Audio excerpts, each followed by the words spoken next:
Boa noite. Estão me ouvindo? Cumprimento você que está aqui. Que bom que você veio para a gente ouvir um pouquinho mais a palavra de Deus, estudar e se aproximar dele.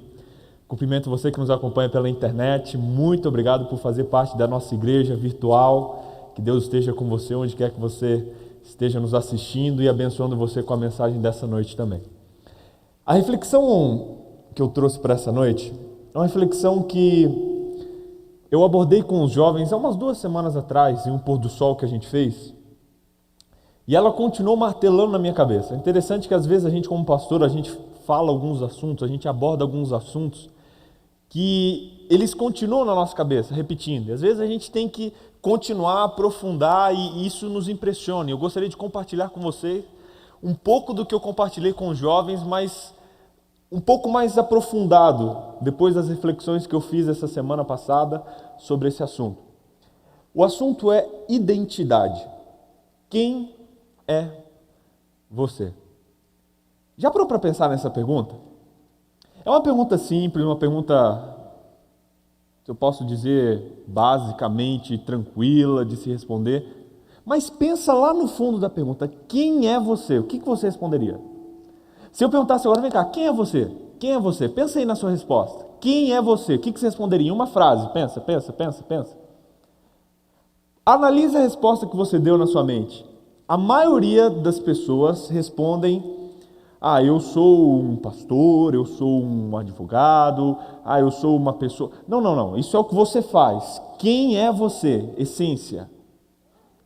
Se a gente parar para analisar nossas respostas, você vai ver que geralmente a nossa identidade ela está misturada ao que nós temos ou ao que nós achamos que precisamos ter, mas lá no fundo é raro a gente parar para pensar em quem nós realmente somos, em essência. Quem é você? Quem você é? Hoje nós temos muitos mecanismos sociais que eles tentam fazer com que a gente perca um pouco disso. E às vezes a gente baseia a nossa identidade no que os outros esperam de nós e não no que a gente mesmo espera ou no que Deus espera que nós sejamos. Temos as redes sociais, por exemplo. A mais famosa dela hoje, se eu posso dizer, Facebook. O Facebook, ele é uma grande ferramenta para a gente fazer muitas coisas. Só que eu não sei se isso já aconteceu com você, mas eu já me peguei em vários momentos refém da expectativa dos outros no Facebook. Não sei se você já postou uma foto e aí você coloca a foto lá e você espera que as pessoas curtam a sua foto, só que ninguém curte. Aí você, poxa, mas ninguém gostou da minha foto, mas será que tem algum problema? Será que é a roupa que eu estou usando? Será que... E às vezes a gente fica dependente disso. Eu tenho amigo que põe, se em alguns minutos não dá o resultado esperado, pessoas suficientes não curtem, ele tira a foto. Não, então eu não estou bonito. Por outro lado, se as pessoas gostam, ele fala, não, essa foto eu estou bonito. Ele depende da opinião dos outros para ele saber se está bonito ou não. Muitas vezes isso acontece conosco no mundo de hoje. Nós baseamos a nossa identidade no que os outros esperam de nós, ao invés do que Deus espera de nós. Vendo esse perigo das redes sociais, eu estava lendo um estudo australiano que ele afirmou o seguinte, olha só. Ele disse assim, deixa eu ver se está ok aqui.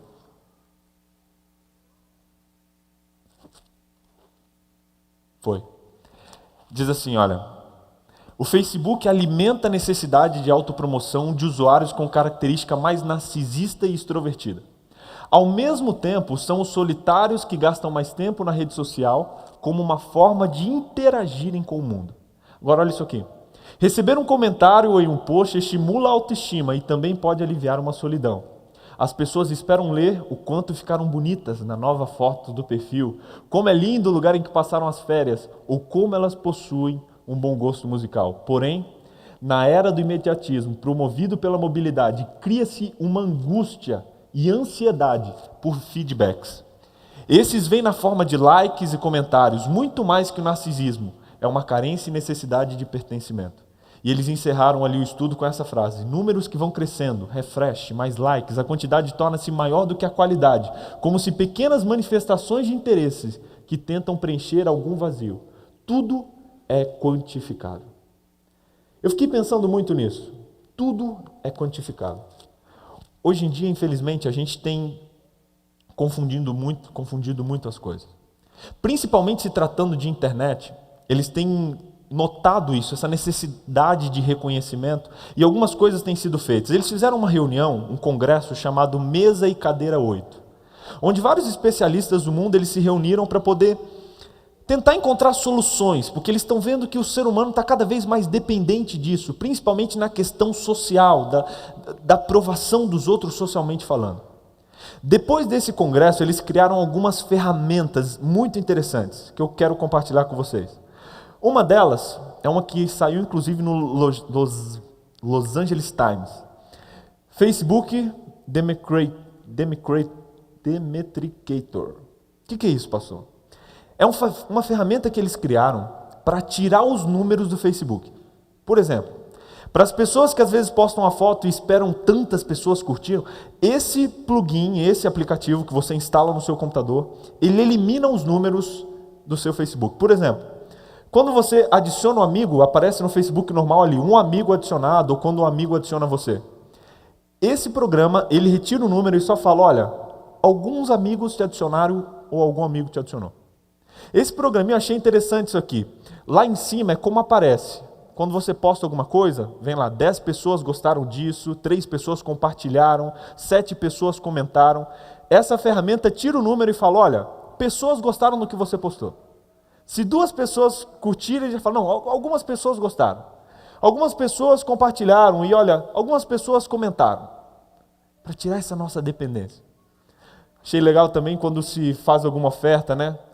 Fala ali em cima, olha, tantas pessoas aproveitaram essa oferta. Essa ferramenta tira e fala, não, algumas pessoas aproveitaram.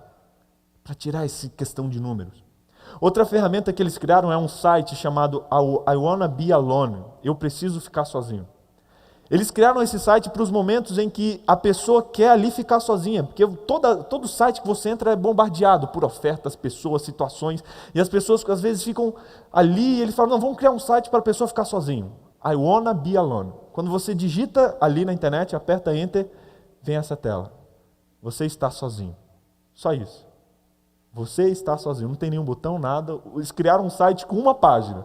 Só que parece que dá uma calma, né? Você olha, poxa, eu estou sozinho. Poxa, não tem nada, nenhuma oferta, ninguém chamando eu para conversar. Um outro site que eles criaram foi um site para poder fazer com que a gente tenha mais paciência. Hoje, com a internet, ninguém quer esperar. A gente precisa daqui, dali.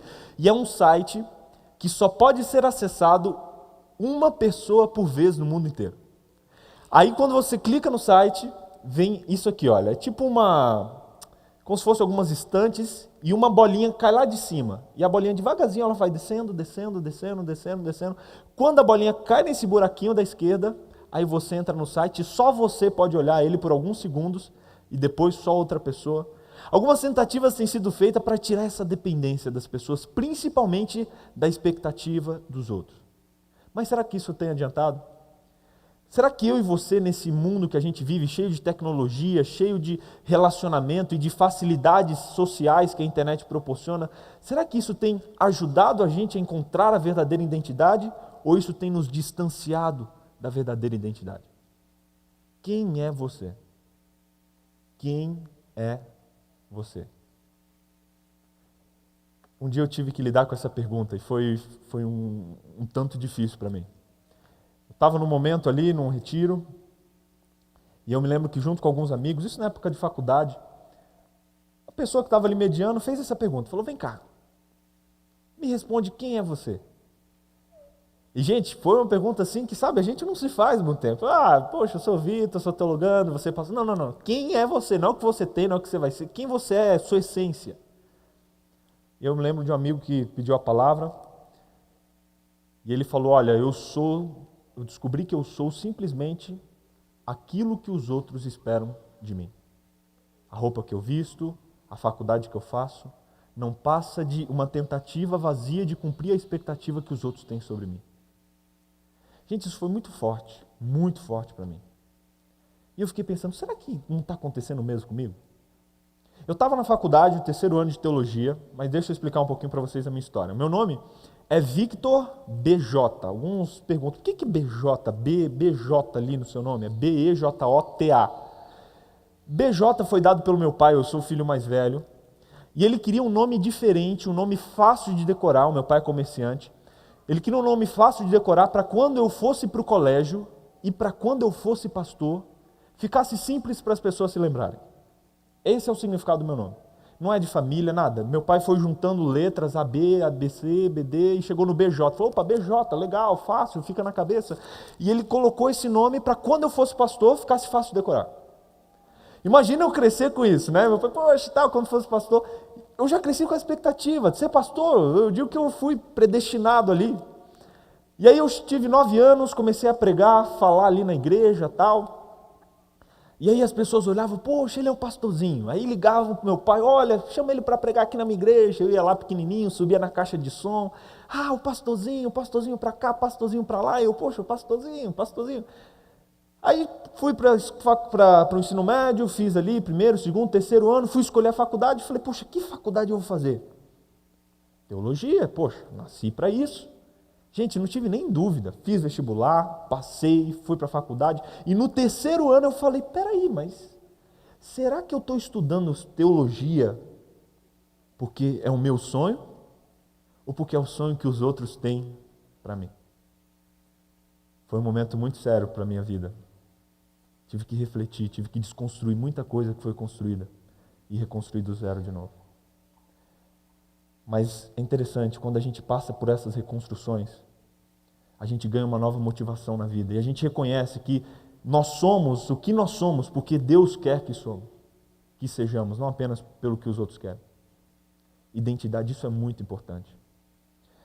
Abra sua Bíblia em Mateus, no capítulo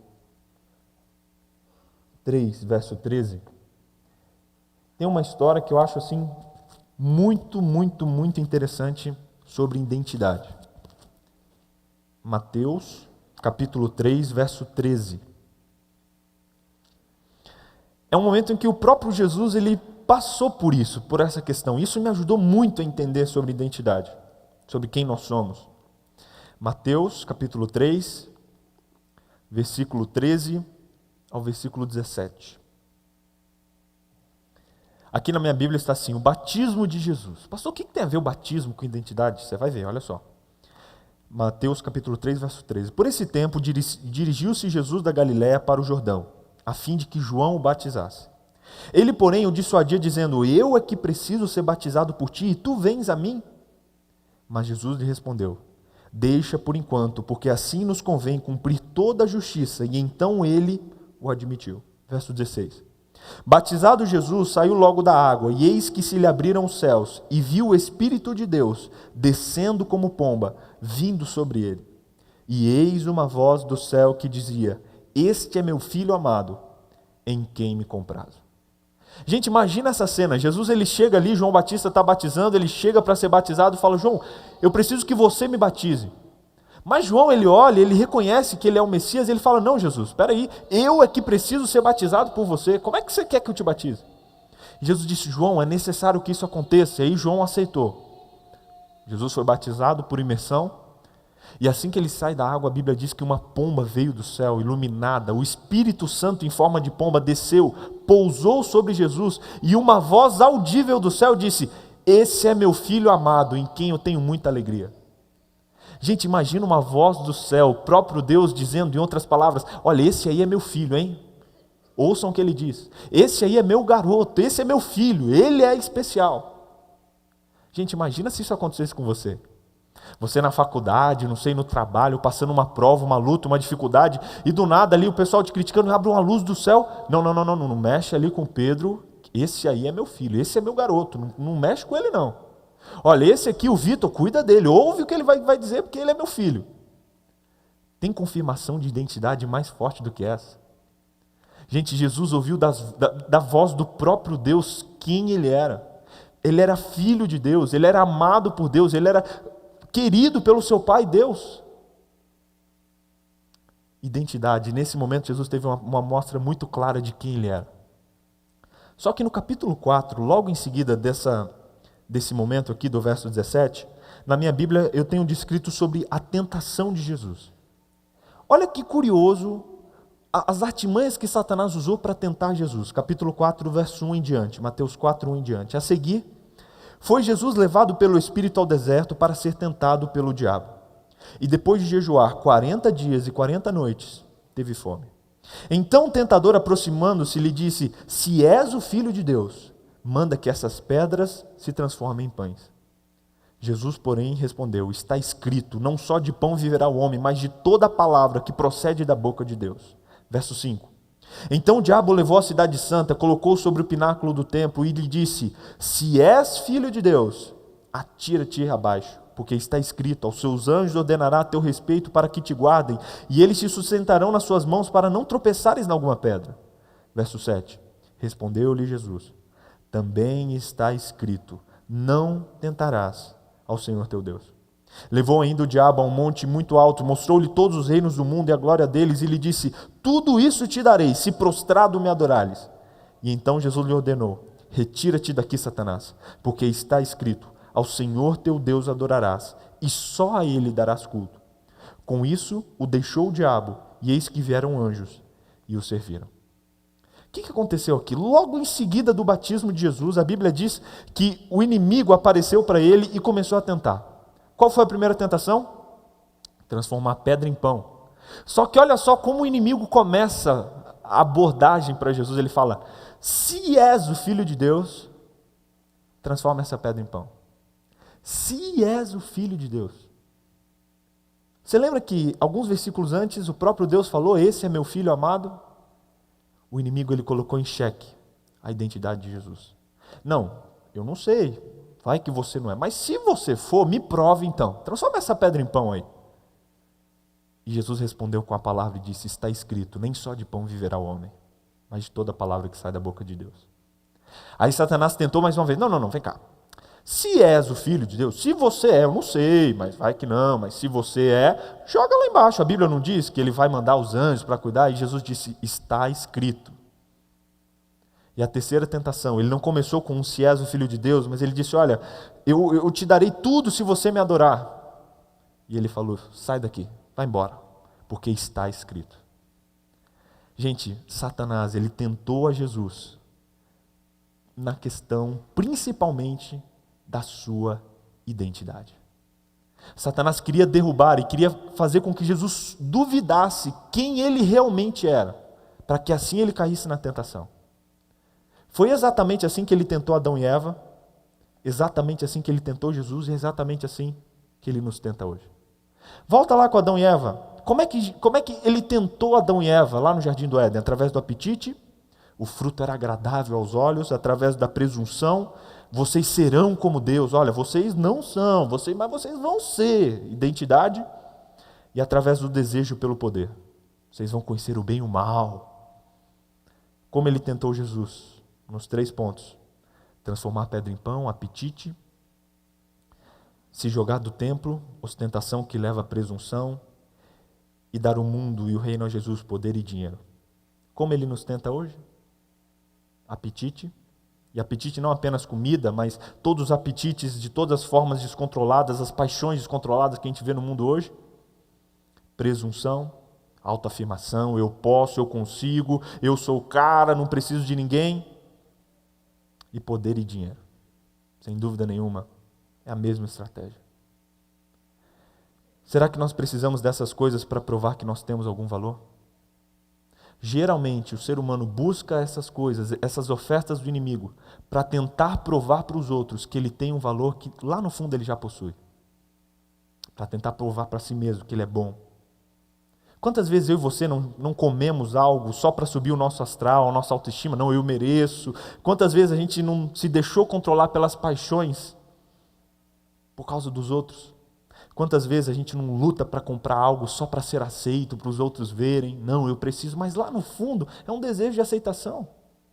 Quantas vezes a gente não é presunçoso para poder provar para todo mundo que a gente consegue? Meus amigos, quando nós nos esquecemos da nossa identidade, de quem nós somos, o inimigo ele pode levar a gente a cair em praticamente qualquer tentação. Eu tenho um professor meu, Reinaldo Siqueira, a gente teve aula com ele, muito bom. Ele disse uma frase que me marcou muito. Eu até coloquei aqui porque ela é um pouco complicada de entender. Presta atenção. Ele disse assim, olha, o diabo nos faz... O diabo nos faz querer deixar de ser o que somos, para correr atrás do que já somos. E quando corremos atrás de ser o que já somos, nós deixamos de ser o que somos. Deu para entender? Vai lá, vamos processar. O inimigo, ele nos faz querer deixar de ser o que somos, para que a gente corra atrás de ser o que nós já somos. E aí, quando a gente corre atrás de ser o que nós já somos, nós deixamos de ser o que nós somos. Você pega uma pessoa que às vezes, não sei, se envolve numa traição. O inimigo, ele pinta ali no momento da tentação, essa tentação amorosa, uma imagem que não. Você não é feliz na sua família, você não tem felicidade. Lá você vai encontrar. Que isso? Que situação é essa? E aí a pessoa, ela é iludida por isso e tentando encontrar a felicidade, na verdade, ela perde a felicidade que ela já possuía. Isso se aplica a todas as tentações. O inimigo, ele, não, você não é. Ataca a identidade. E a gente, tentando encontrar a identidade, perde a identidade que a gente já possuía. Por isso que é muito importante você nunca se esquecer de quem você é. Ellen White, ela comenta sobre a solução que Deus deu para Satanás. Pastor, o que eu faço então para vencer as tentações do inimigo? O que eu faço para não ser levado quando o inimigo ele tenta derrubar a minha identidade? Sabe qual é o segredo, gente? A palavra de Deus. Eu não vim trazer só o problema, mas queria deixar com você a solução. Quando Jesus foi contestado e tentado a esquecer a sua identidade, ele respondeu sempre com a palavra de Deus. Está escrito, está escrito, está escrito. Ellen White comenta no livro Desejado de Todas as Nações, página 74. Ela diz assim, olha, enquanto Cristo se mantivesse nessa atitude de usar a palavra de Deus como base, isso está no contexto, o tentador nenhuma vantagem poderia obter. Tem um outro texto que ela diz, Desejado de Todas as Nações, página 75. Se o enfrentássemos como Jesus o fez, haveríamos de escapar de muitas derrotas. O segredo para vencer as tentações de Satanás é a palavra de Deus. Quando o inimigo vem falando e vem querendo derrubar a sua identidade, não, você não é nada, você não é feliz, você não é isso, você não é aquilo. Faça isso para que você seja o que você já é. Vai para a palavra de Deus. Busca na palavra de Deus se o que está sendo dito é verdade. E rebata o inimigo com a palavra de Deus. Fala, não. Está escrito que eu sou isso. Está escrito que a felicidade é isso. Está escrito que o segredo da felicidade é isso aqui que está na palavra de Deus. Eu estava conversando com um amigo e ele estava fazendo uma pós em psicologia e ele falou um pouco sobre a questão de valores e crenças. Foi onde ele estava fazendo a tese dele. E ele falou, Vitor, eu estava estudando e encontrei uma coisa interessante. As questões de valores e crenças, elas são passadas através do contato. Eu falei, como assim? Ele disse assim, olha, tudo que a gente entra em contato na vida, deixa algo conosco. Tudo que você entra em contato. Os livros que você lê, as músicas que você ouve, as pessoas com quem você conversa, é uma troca de identidade, uma troca de informação, é uma troca de valores e crenças. Quanto mais você vê algo, mais você absorve o valor daquela coisa. Por isso que você vê uma pessoa num relacionamento, às vezes, por exemplo, se casa, elas convivem tanto tempo juntas que passa um tempo, elas parecem às vezes irmãos. Ficaram tanto tempo juntos que um já assimilou o valor e a crença do outro, que essas crenças são praticamente as mesmas. E ele disse, Vitor, em psicologia, pelo estudo que ele fez, quanto mais nós entramos em contato com algo, mais nós absorvemos esses valores e essas crenças e elas se tornam nossas. E ele falou, foi aí que eu entendi um pouquinho da importância de estudar a palavra de Deus. Quanto mais eu entro em contato com os valores e as crenças de Deus, mais esses valores e crenças vão se tornando meus valores. E cada vez mais eu vou me tornando mais semelhante a Ele. Pastor, por que a gente sempre prega da importância da leitura da Bíblia, da importância do estudo, da lição, da escola sabatina, da importância da oração? É por isso. Quando entramos em contato com Deus, os valores dele se tornam os nossos. E a gente vai se tornando cada vez mais parecido com Ele. É por isso que uma das maiores tentações do inimigo é tentar impedir que nós tenhamos relacionamento com Deus. Porque ele sabe que quando isso acontece, ele não tem vez na nossa vida. O estudo da palavra de Deus, meus irmãos, é o segredo para termos a nossa identidade bem firmada no assim diz o Senhor e no que Ele diz. Pastor, e o que a palavra de Deus diz que eu sou? Gente, a palavra de Deus, ela diz que você é um pecador, que eu também sou um pecador. Ela diz que a gente não vale muita coisa pelas nossas ações, mas ela diz que Jesus Cristo veio a essa terra e deu a própria vida por pecadores como eu e como você. Será que isso não mostra que você tem valor? A Bíblia diz que eu e você, nós somos filhos de Deus. Você quer declaração de amor maior do que essa? Às vezes a gente fica para baixo, poxa, ninguém gosta de mim, ninguém curte minhas fotos no Facebook, ninguém me dá bom dia direito no trabalho. Meu amigo, ok, eu sei que a gente precisa dessa aceitação, mas baseie a sua aceitação em Deus principalmente, porque as pessoas mudam. Um dia você é legal, no outro não, e às vezes você não fez nada para merecer isso. Mas com Deus é diferente. Deus te ama pelo que você é, pelo que Ele fez, porque Ele sabe que você é a imagem e semelhança dEle. E Ele fala, você é meu filho, e eu vim a essa terra morrer por você. Você quer declaração de amor maior do que essa? A sua identidade é aquilo que aquela pessoa que mais te ama considera de você. E se você perguntar para Deus quanto valor você tem, Ele vai mostrar as marcas que Ele tem na mão, porque Ele morreu no seu lugar. A Bíblia diz que você é a ovelha amada de Deus, aquela ovelhinha que Ele ama, que Ele cuida com todo carinho. A Bíblia diz, tem um texto, eu acho isso muito incrível, diz que nós somos a menina dos olhos de Deus. Você já ficou apaixonado? Sabe quando você olha aquela pessoa e, poxa, você fica pensando nela toda hora, você não sai da sua cabeça, você fica vendo foto, você não consegue nem se concentrar no trabalho, porque aquela foto, aquela pessoa não sai da sua cabeça. Deus disse isso aqui, falou, olha, vocês são as meninas dos meus olhos, vocês são a paixão da minha vida. E às vezes a gente acha que não tem valor. Era como que Deus dizendo, olha, vocês não saem do meu pensamento, vocês não saem do meu coração, vocês não saem das minhas, das minhas reflexões diárias. A Bíblia diz que eu e você, nós somos a noiva de Cristo.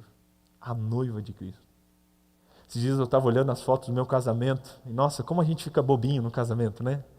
Eu olhando para minha noiva ali, né, que ia virar minha esposa, e eu falei, não vou chorar, sou homem e tal. Gente, foi abrir lá a cortina, ela entrar, nossa, eu desabei, chorei igual menino, emocionado ao ver ali a minha noiva, poxa, minha esposa, ia ser minha esposa.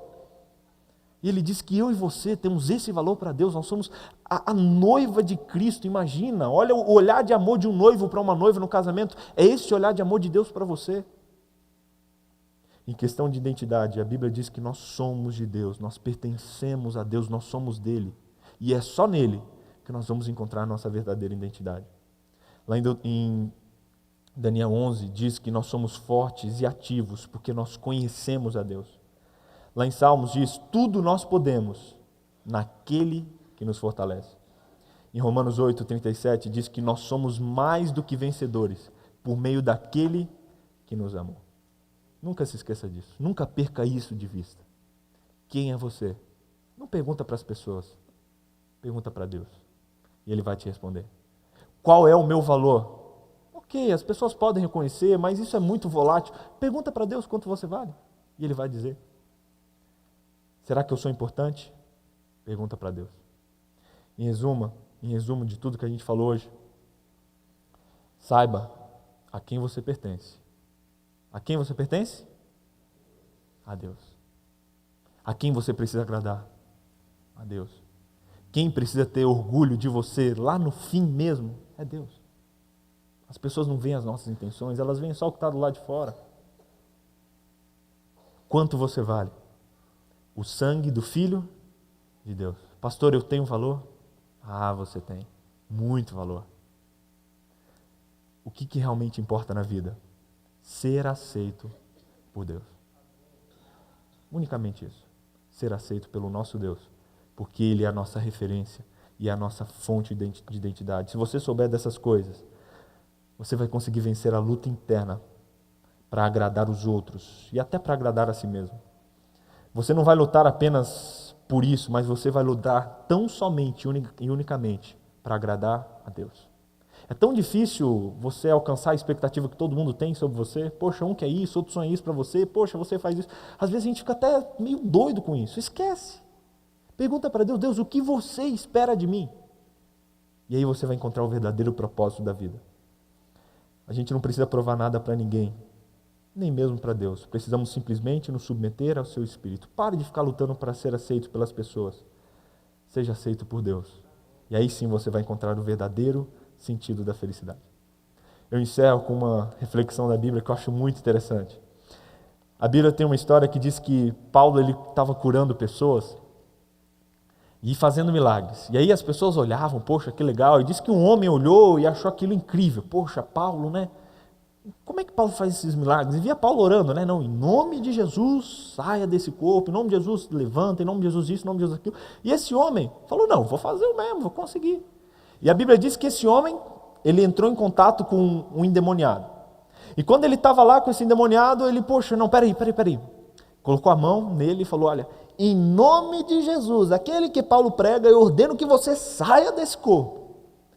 A Bíblia diz que o demônio que estava naquele corpo olhou para ele e disse, olha, Paulo eu conheço, mas quem é você? A Bíblia diz que o demônio saiu do corpo daquele homem e entrou naquele homem que estava tentando curá-lo em nome de outra pessoa. Gente, eu achei isso muito interessante. O inimigo olhou para ele e disse, olha, Paulo eu conheço, Paulo eu sei quem é, mas você eu não sei não. Se tem alguém que precisa conhecer a mim e a você, não são os outros, mas é o inimigo. Como assim, pastor? Ele tem que tremer diante de nós, porque ele sabe que nós estamos unidos ao Onipotente. Que o inimigo olhe para mim e para você, diante das tentações diárias, e fale, olha, aquele ali eu conheço. Não, ele eu conheço, com ele eu não mexo, porque ele está ligado à fonte da sabedoria e à fonte de todo o poder. Eu queria convidar o quarteto agora para cantar uma última canção. E nesse momento, eu queria que você fechasse seus olhos e fizesse essa reflexão pessoal. Em que você tem baseado a sua identidade? Qual o parâmetro que você tem usado para reconhecer o valor que você possui? E nessa oração, enquanto ouve essa canção, coloque-se diante de Deus.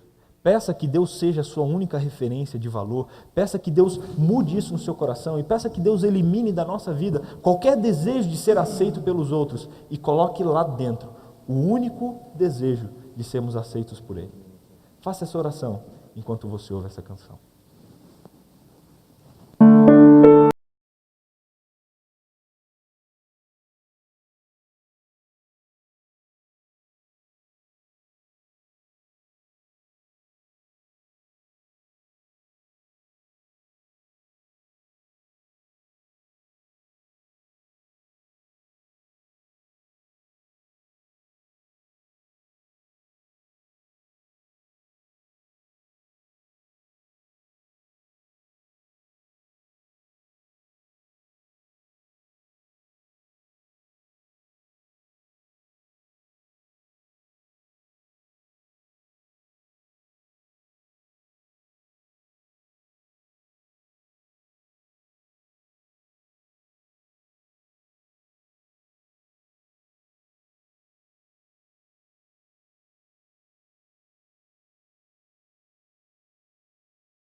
Terminou e para sempre eu estarei nos braços seus, protegido estou nos braços de Deus.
colocar em pé, fazemos uma última oração.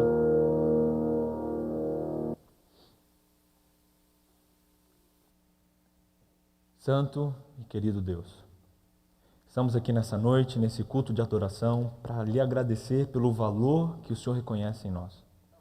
O Senhor vê em nós, querido Deus, um valor que nós sabemos que lá no fundo nós não possuímos, mas pelo teu amor nós temos esse valor. Querido Deus, que a nossa identidade não seja baseada no que fulano ou ciclano pensa de nós, mas no que o Senhor pensa a respeito de nós. Queremos não viver, Deus, para agradar as outras pessoas, não viver para ser visto pelos outros, mas viver unicamente para agradar e ser reconhecido por Ti, meu Deus.